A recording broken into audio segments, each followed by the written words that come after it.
أعوذ بالله من الشيطان الرجيم. بسم الله الرحمن الرحيم. حتى إذا جاء أمرنا وفارت النور قل نحمل فيها من كل زوجين اثنين وأهلك إلا من سبق عليه القول وما آمن معه إلا قليل.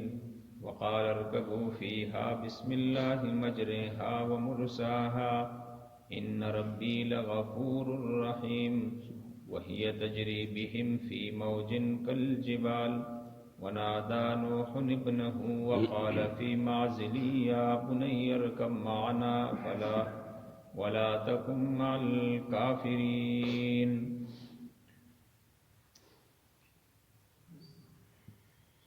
حتى إذا جاء أمرنا حتى إذا جاء یہاں تک کہ جب آیا امرنا ہمارا حکم وفارت تنور اور ابلنے لگا تنور اور جوش مارا تندور نے فقلنا احمل فیہا فقلنا ہم نے کہا احمل فیہا سوار کر فیہا اس کشتی میں من کل زوجین اثنین من کل زوجین اثنین ہر جانور میں سے جوڑا وَأَهْلَكْنَا وَأَهْلَكَ اور اپنے اہل و عیال کو إِلَّا مَنْ سَبَقَ عَلَيْهِ الْقَوْلِ مگر جس پر پہلے سے ہمارا حکم طے ہو چکا ہے وَمَنْ آمَنَ اور جو ایمان لائے ہیں اس کو بھی سوار کر وَمَا آمَنَ مَعَهُ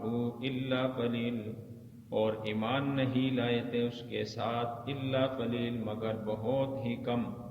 وقال ارکبوا فیہا اور کہا نوح علیہ السلام نے ارکبوا سوار ہو جاؤ فیہا اس کشتی میں بسم اللہ مجریہا ومرساہا اللہ کے نام کے ساتھ مجریہا اس کا چلنا ہے ومرساہا اور اس کا رکنا ہے. ان ربی لغفور الرحیم بے شک میرا رب بخشنے والا مہربان ہے. وہی تجری بہم اور چل پڑی روانہ ہو گئی وہی تجری بہم چل پڑی اس کے ساتھ کشتی فی موجن کل جبال پہاڑ جیسے موجوں کے اندر ونادا اور پکارا ہم نے نوح ابنہ نوح علیہ السلام نے اپنے بیٹے کو وَكَانَ فِي مَعْزِلٍ اور تھا وہ جدا یعنی ہٹ کر الگ جگہ میں یا بنیا اے میرے بیٹے ارکب معنا سوار ہو جاؤ ہمارے ساتھ وَلَا تَكُن مَعَ الْكَافِرِينَ اور نہ ہو جا تو کافروں کے ساتھ. قال تو بیٹے نے کہا سآوی إِلَى جَبَلٍ سآوی الا جبل پناہ لے لوں گا پہاڑ کی طرف یعصمنی من الماء جو بچائے گا مجھے پانی سے. قالت نوح علیہ السلام نے فرمایا لا عاصم اليوم کوئی بچانے والا نہیں آج کے دن من امر اللہ اللہ کے حکم سے الا من رحم مگر جس پر اللہ مہربانی کرے. وحال بینہم الموج حائل ہوا ان دونوں کے درمیان موج فکان من المغرقین پس وہ ہو گیا غرق ہونے والوں میں سے. حتی اذا جاء امرنا وفارت النور اس سے پہلے آپ نے حضرت نوح علیہ السلام اور اس کی محنت اور اس کی قربانیوں کا اور پھر جو قوم کی حضرت نوح علیہ السلام کے ساتھ جو رویہ تھا اور حالات تھے اس کا ذکر سنا.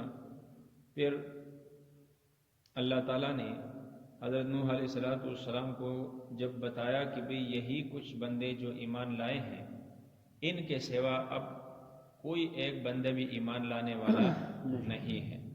اس کے بعد نوح علیہ السلام کی دعا پھر اس کی قبولیت پھر اللہ تعالیٰ نے کشتی بنانے کا حکم کیا. حضرت نوح علیہ السلام کشتی بنا رہے تھے جبریل امین بتا رہے تھے. کشتی جب تیار ہونے لگی تو اللہ تعالیٰ نے نشانی بتائی عذاب آنے کی. اب نشانی جس طرح اس آیات کے ابتدا میں ہے، اللہ نے حضرت نوح علیہ السلام کو یہ بتا دیا تھا کہ بھئی میرا عذاب طوفان کی صورت میں، سیلاب کی صورت میں جب آئے گا تو اس کی علامت یہ ہوگی کہ بھئی تمہاری تندور سے پانی نکلے گا۔ تندور عام طور پر سطح زمین سے اوپر اٹھی ہوئی جگہ کو بھی کہا جاتا ہے، مختلف تفسیریں ہیں، لیکن عام جو مشہور ہے تنور، عربی میں بھی اس کو روٹی پکانے والی جو تنور ہوتا ہے چولہا، اس کو بھی تنور کہتے ہیں، پنجابی میں، سرائکی میں، ہماری انکو میں، ہر زبان میں تقریباً اس کو تندور کہا جاتا ہے۔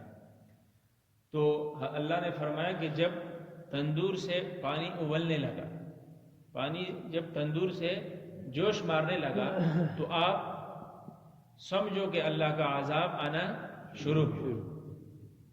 تو جب نوح علیہ السلام نے دیکھا کہ بھئی تندور سے پانی نکلنے لگا، اس وقت پھر اللہ نے حکم کیا کہ بھئی جو لوگ ایمان لائے ہیں ان کو، اور جو جانور ہیں انسانوں کے ضرورتوں کے متعلق، مطلب بیل، گائے، بکری، اس طرح یہ جو جانور ہیں ان کو بھی جوڑا جوڑا، نر اور مادہ جوڑا جوڑا اپنے ساتھ کیا کر دو، سوار کر دو۔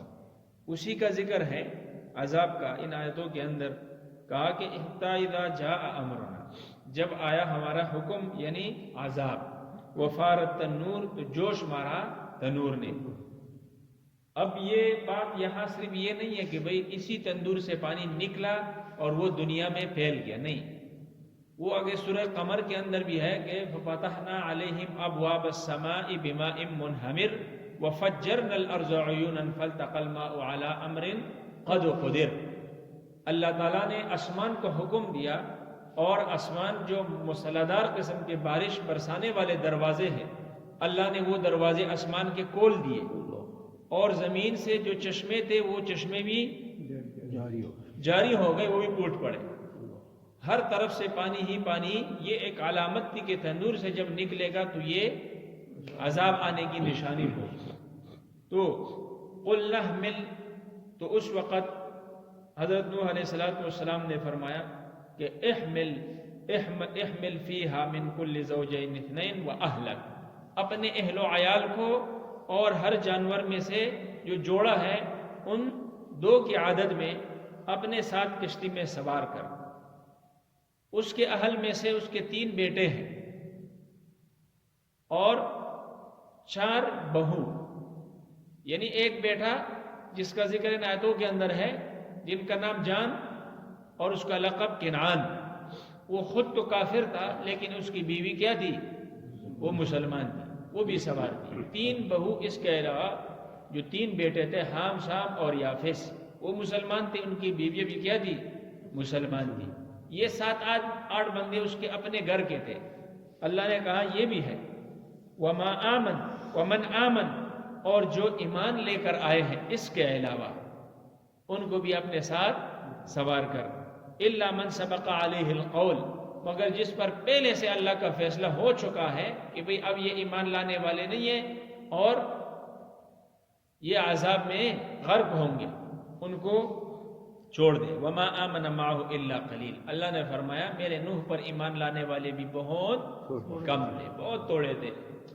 تو کہا جب پانی شروع ہوا، نکلنا شروع ہوا، آسمان سے پانی کا نزول برسنا شروع ہوا، تو وقال ارکبوا فیہا بسم اللہ مجریہا، یہ وہی کشتی ہے جو خشکی پر بنائی جا رہی ہے، اور قوم کے سردار اور لوگ جب گزرتے ہیں تو اپنے ٹٹے اور مسخرے کر کے استہزاء کر کے کہتے ہیں کہ اے نوح آپ اس کو چلائیں گے کس چیز پر، ہم تو قحط سالی سے، ہمیں تو پانی پینے کے لیے نہیں مل رہا، اور آپ اتنا بڑا جہاز بنا رہے ہیں، اتنی بڑی کشتی بنا رہے ہیں، آپ چلائیں گے کیسے؟ یہ وہی کشتی ہے، دیکھو اللہ کی باتیں وہ حکمتوں پر کیا ہیں، مبنی ہے۔ تو نوح علیہ السلام نے کہا ارکبوا فیہا، اب سوار ہو جاؤ اس میں، بسم اللہ مجریہا و مرساہا، یہ کشتی کی دعا ہے۔ کہیں بھی آپ کشتی پہ سفر کر کے جا رہے ہو تو اس وقت آپ بسم اللہ مجریہا و مرساہا پڑھیں گے. تو یہ دعا ہے بسم اللہ. اور کہا کہ بھئی آپ اللہ کے نام کے ساتھ اس میں سوار ہو جاؤ. مجریہا و مرساہا، اللہ ہی کے نام سے اس کا چلن ہے اور اللہ ہی کے نام سے اس کا رکنا ہے. اور بعض مفسرین نے لکھا ہے کہ بھئی جب حضرت نوح علیہ السلام چاہتے کہ کشتی چلے تو آپ پڑھتے مجریہا، اور جب آپ چاہتے کہ بھئی اب کشتی رک جائے تو آپ پڑھتے وہ مرساہا، تو کشتی رک جاتی. تو کہا ان ربی لغفور الرحیم، بے شک میرا رب بڑا مہربان اور بڑا بخشنے والا غفور الرحیم ہے. تو دوسری سبق ہمیں یہ ملی کہ بھئی انہوں نے ابتدا کی اللہ کے نام کے ساتھ، چڑھے کشتی پہ سوار ہوئے اللہ کے نام کے ساتھ، کشتی چلی تو بھی اللہ کا نام لے کر.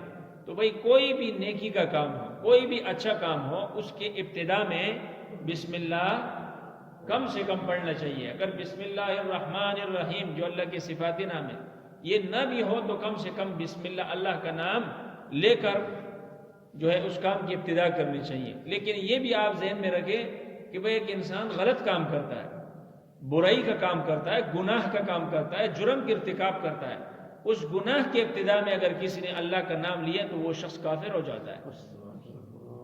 وہ شخص کیا ہو جاتا ہے؟ وہ کافر ہو جاتا ہے. بہت سارے لوگ ایسے بھی ہے، کام غلط کرتا ہے، زنا کرتا ہے، چوری ڈاکہ کرتا ہے، کوئی اور جرم کا ارتکاب کرتا ہے اور پھر اللہ کا نام لیتا ہے، جبکہ یہ اس کام کے لیے نہیں ہے، وہ تو بغاوت ہے. اور بغاوت میں آپ اللہ کا نام لیں گے تو انسان پھر کیا ہو جاتا ہے؟ اپنی مذہب سے ہی نکل جاتا ہے. بہرحال وہی تجری بہم فی موج کالجبال، اللہ نے فرمایا جب کشتی روانہ ہوئی اور یہ سب سوار ہوئے، وہی تجری بہم فی موج کالجبال، وہ بڑے بڑے پہاڑوں جیسے موج، بڑی بڑی لہریں تھی، بڑے بڑے پہاڑ تھے. آج بھی اگر بڑی سمندروں میں دیکھا جائے تو جہاز چلتا ہے، ادھر سے جب بڑا ایک موج اٹھتا ہے تو دوسری طرف جہاز بھی نظر نہیں آتا. لیکن اللہ اس کو کیا کرتا ہے؟ بچاتا ہے. اللہ کے حکم سے وہ بچ کے ان پہاڑ بڑے بڑے موجوں کے درمیان میں نکل جاتا ہے. تو کہا کہ بھئی وہ جو موجیں تھی نا وہ بھی پہاڑوں سے بڑی بڑی موجیں تھی. نوح علیہ السلام کی کشتی اس میں چل پڑی. وَنَادَى نُوحٌ ابْنَهُ، نوح علیہ السلام کو اپنا بیٹا نظر آیا، ان بڑی بڑی موجوں میں غوطے مارتا ہوا بیٹا کنعان نظر آیا. وَنَادَى نُوحٌ ابْنَهُ، اور نوح علیہ السلام نے پکارا اپنے بیٹے کو. وَكَانَ فِي مَعْزِلٍ، وہ ایک دور مسافت پر تھا، ہٹا ہوا تھا، یعنی دور تھا، دوسری جگہ میں تھا. یا بنیا، باپ ہوتا ہے نا، بیٹے سے محبت کرتا ہے نا. باپ کے سینے میں بھی بیٹے کے لیے کیا ہوتا ہے؟ پدری محبت ہوتا ہے. تو یا بنیا، جس طرح ہم کہتے ہیں اے میرے بیٹے، یا جو عام طور پر لوگ کہتا ہے اپنے بیٹے کو بیٹا جان، یا اس طرح کچھ الفاظ ملا کر. تو کہا محبت کے ساتھ یا بنیا، اے میرے بیٹے، ارکب معنا، ہمارے ساتھ سوار ہو جاؤ. ولا تکن مع الکافرین، ان کافروں کے ساتھ نہ ہو. ایک بات تو یہ ہے کہ اگر یہ کافر تھا تو کافروں کے ساتھ نہ ہو. اس کا کیا مطلب؟ تو بعض مفسرین کہتے ہیں کہ بھئی یہ اس کی صحبت کافروں کے ساتھ تھی، لیکن نوح علیہ السلام کو پورا طرح مطلب یہ اس بات پر وہ کیا تھے، حقیقت اس پر واضح نہیں تھا کہ آیا یہ کافر ہے بھی یا نہیں ہے، یہ کافر ہے بھی یا نہیں ہے. کافروں کے ساتھ اٹھتا ہے بیٹھتا ہے، ان کے ساتھ ان کے ہے اٹھنا بیٹھنا، لیکن اب آئے یہ کافر ہے یا نہیں ہے. تو نوح علیہ السلام نے فرمایا کہ اب کلمہ پڑھ اور ہمارے ساتھ اس کشتی میں سوار ہو جاؤ. لیکن بیٹے نے کیا کہا؟ قال سآوی الی جبل. وہی ابو جہل کو جب معاذ اور معاوض، دو انصاری نوجوان چھوٹے صحابہ ہیں، جب وہ قتل کرنے لگے، اس کی گردن کاٹنے لگے، تو اب وہ موت کے چھری کے نیچے ہے ابو جہل. لیکن ضد، تکبر اتنی خطرناک چیز ہے کہ اس نے کہا کہ بھئی ذرا گردن میرے نیچے سے کاٹو تاکہ میرا سر بلند نظر آئے. اب اس کو پتہ ہے کہ میں مر رہا ہوں. اب یہاں بیٹے کو پتہ ہے کہ بھئی میں اتنے بڑے بڑے پہاڑ جیسے موجوں میں گرفتار ہو چکا ہوں، اور نوح علیہ السلام مجھے دیکھ رہا ہے، میرا باپ مجھے پکار رہا ہے. لیکن بیٹے نے کیا کہا سآوی الی جبل، میں پہاڑ پہ چڑھ کے پناہ لے لوں گا، یعصمنی من الماء، اس پانی کے سیلاب سے مجھے وہ پہاڑ کیا کر دے گا، نجات دے دے گا، مجھے پناہ دے دے گا۔ تو نوح علیہ السلام نے فرمایا لا عاصم اليوم، آج کے دن کوئی بچانے والا نہیں ہے، من امر اللہ، اللہ کے حکم سے، الا من رحم، مگر جس پر اللہ مہربان ہو جائے، جس پر اللہ رحم کرے۔ تو عذاب جب آ جائیں پھر کوئی بند قلعیں، پھر کوئی بڑی عمارتیں، کوئی بڑی پہاڑ، کوئی بھی چیز انسان کو بچا نہیں سکتی۔ یہ باتیں ہو رہی تھی کنعان اور حضرت نوح علیہ السلام کے مابین، انہی موجوں کے درمیان میں یہ باتیں ہو رہی تھی۔ دور دور سے باپ بیٹے کو پکار رہا تھا اور بیٹا اس قسم کے باپ کو جواب دے رہا تھا۔ وحال بینہم الموج، کہ ان کے درمیان بہت بڑا پہاڑ جیسا موج حائل ہوا اور بیٹا کیا ہوا، غرق ہوا۔ تو فکان من المغرقین، وہ ہو گیا غرق ہونے والوں میں سے۔ اب نوح علیہ السلام نے اس کے بعد بھی اللہ سے ایک شکوہ کیا، اللہ تعالیٰ نے اس کا بھی جواب دیا۔ اس کا ذکر انشاءاللہ کل کریں گے۔ اللہ ہمیں سمجھنے اور